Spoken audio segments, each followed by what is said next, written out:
Oi, meu nome é Natália, eu sou médica veterinária e eu tô passando aqui pra contar uma coisa que aconteceu comigo e eu tenho que compartilhar isso. Eu sofro de ansiedade e a ansiedade ela traz junto muitos problemas físicos, né? A gastrite, esofagite, bruxismo, insônia. Então, por causa disso, eu passei a tomar pantoprazol quase que diariamente para conseguir me alimentar e tudo mais.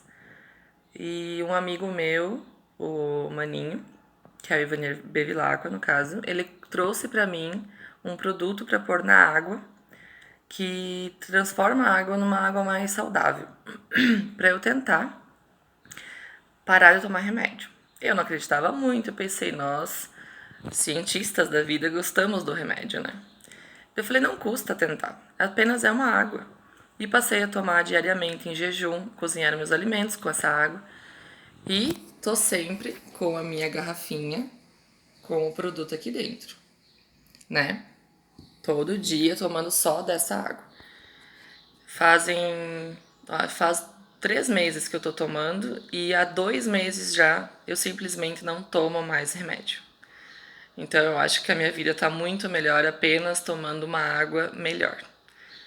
Então é isso, gente. Meu depoimento é esse sobre a minha saúde, que melhorou muito devido a essa água. E eu agradeço imensamente esse meu amigo por ter surgido com esse produto, a Timol. Até mais.